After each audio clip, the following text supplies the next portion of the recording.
Coucou les filles, voilà, je suis de retour avec une nouvelle vidéo. Donc dans cette vidéo, je vais vous aider à choisir votre fond de teint. Donc votre fond de teint qui doit être adapté à votre type de peau, mais aussi aux envies que vous avez. Donc s'il doit avoir une couvrance moyenne, une bonne couvrance, etc. Donc tout le long de cette vidéo, je vais vraiment vous expliquer comment le choisir. Donc premièrement, il faut se rappeler les bases d'un fond de teint. Alors, un fond de teint, ce n'est pas fait pour foncer la peau. Alors là, pas du tout. Vous devez choisir un fond de teint qui a la même couleur que votre peau.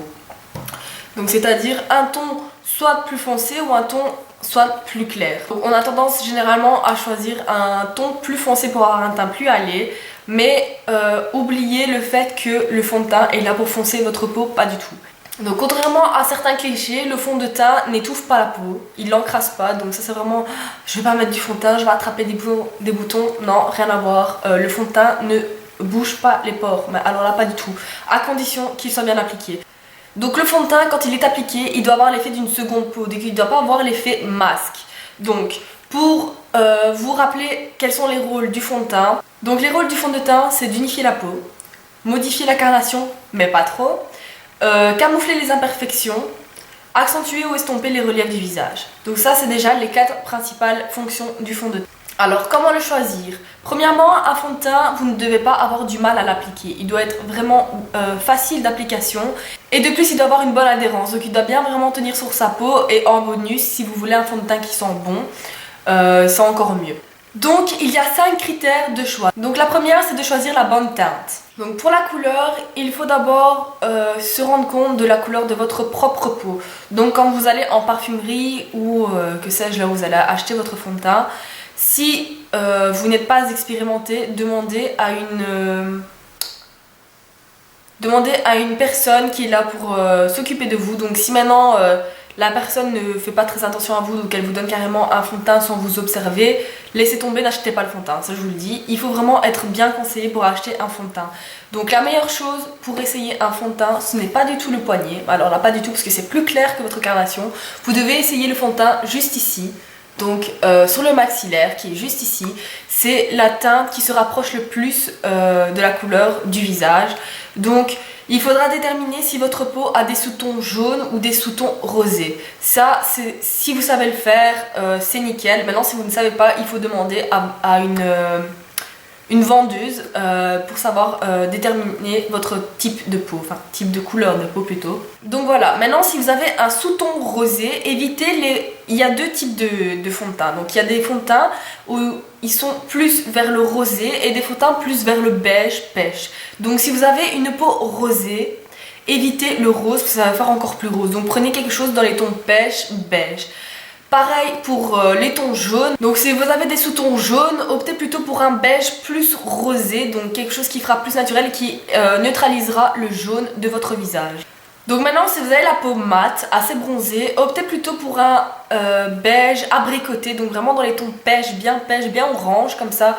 Enfin orange, tout est relatif, hein. Je ne dis pas de choisir un truc orange pétant, hein.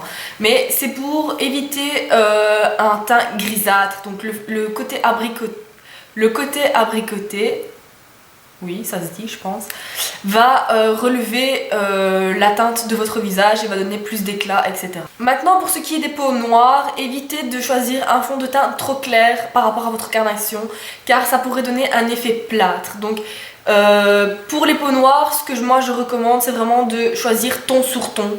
Vraiment la même couleur que votre peau, si pas un peu plus foncé. Mais si vous prenez plus clair, ça va pas donner un effet naturel, mais vraiment pas, donc évitez. Donc le deuxième critère, c'est la couvrance recherchée. Donc il y a 3 types de couvrance, la légère, la moyenne et la totale. Donc ça dépend de votre type de peau, si vous avez beaucoup d'imperfections ou pas. Par exemple, moi je n'ai pas beaucoup d'imperfections, mais j'aime bien avoir un fond de teint avec une couvrance moyenne. Donc c'est-à-dire un fond de teint fluide, mais qui ne fait pas effet masque, qui laisse encore transparaître un peu mes petites taches de rousseur, etc. Donc ça c'est une couvrance moyenne. Si vous voulez une couvrance légère, optez plutôt pour quelque chose comme une bébé crème, qui est vraiment un mélange de crème hydratante et de fond de teint, donc qui vous donnera vraiment un effet allé. Donc maintenant si vous voulez une couvrance totale, optez plutôt pour les fonds de teint compacts, donc ce sont les plus épais. Comme je l'ai dit, ils ne n'étouffe pas la peau, pas du tout. Donc si vous voulez vraiment une couvrance totale, prenez le fond de teint en stick. Vous voyez ceux qu'il faut tourner comme ça. Ce sont les plus couvrants et c'est ceux qui dissimuleront plus les cicatrices ainsi que les imperfections. Donc le troisième critère, c'est selon votre type de peau. Donc selon votre type de peau.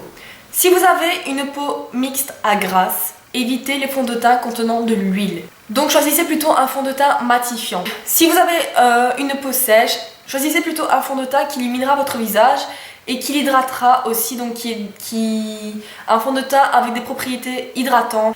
Pour les peaux noires, ce sont des peaux qui ont tendance à être déshydratées et ternes. En même temps, elles brillent, donc c'est assez difficile de trouver un bon fond de teint pour une peau noire. Moi, ce que je recommande pour une peau noire, c'est un fond de teint qui est un fini mat mais lumineux à la fois. Donc, par exemple, ce que je recommanderais pour les peaux noires, c'est le mat lumière de chez Chanel. Il est vraiment très très bien. Son nom l'indique, il est mat et il donne de la lumière au maquillage, au teint, pardon. Donc, ça c'est vraiment un fond de teint que je recommande. Pour les peaux mixtes à grasse, le mat lumière est très très bien. Mais le Fit Me de Maybelline aussi, celui-ci, est très très bien pour ces types de peaux là. Pour les peaux sèches, je ne m'y connais pas trop parce que je n'ai pas la peau sèche. Mais je pense que le lingerie de Guerlain est très bien pour les peaux sèches, si je ne me trompe pas. Mais je sais qu'il n'a pas une couvrance totale, il a une légère couvrance, d'où le mot lingerie. Enfin bref, pour la petite parenthèse, mais le fond de teint mat lumière de chez Chanel, donc qui fait mat et en même temps lumière pour les peaux grasses et pour les peaux noires, c'est le top du top, franchement. Donc quatrième critère, c'est selon votre âge. Alors, si vous avez une peau à tendance ridée, choisissez plutôt un fond de teint qui a des propriétés tenseur, anti-rides, etc. Donc vraiment avec des principes actifs. Donc on en fait de plus en plus maintenant des fonds de teint avec des propriétés de soins, pardon.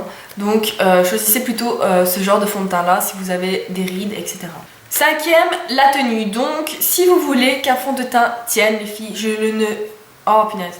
ne le répéterai jamais assez, il faut nettoyer sa peau, la tonifier et mettre une crème hydratante obligatoirement pour préparer la peau à recevoir tout type de maquillage.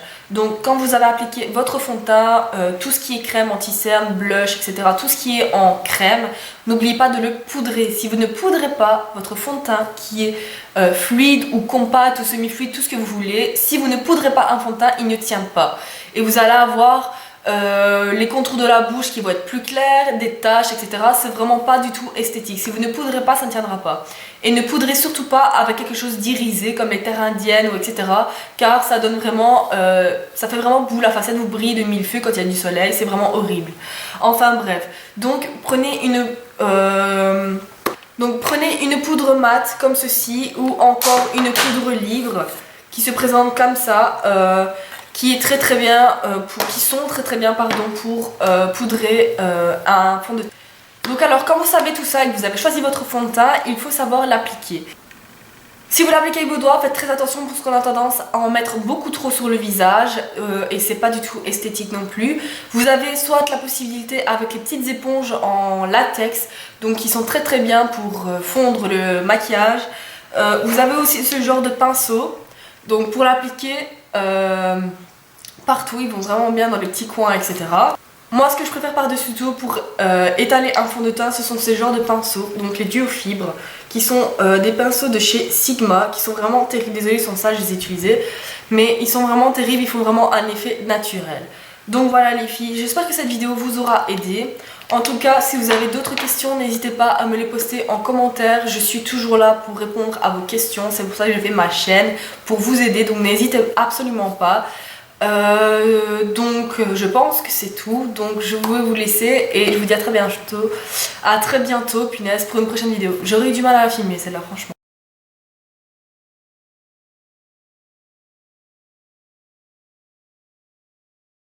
Donc généralement on prend un ton plus foncé pour avoir un teint plus... Il est là pour unifier votre peau. Ah. J'en étais où? Je sais même plus.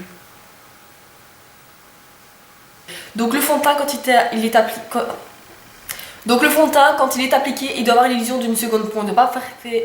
Donc le quatrième critère, c'est selon votre âge. Donc si vous êtes un peu plus âgé, punaise, bouh. Donc si vous avez une peau plus âgée, donc un peu plus ridée, choisissez... Punaise, je vais péter un plomb. Éteint.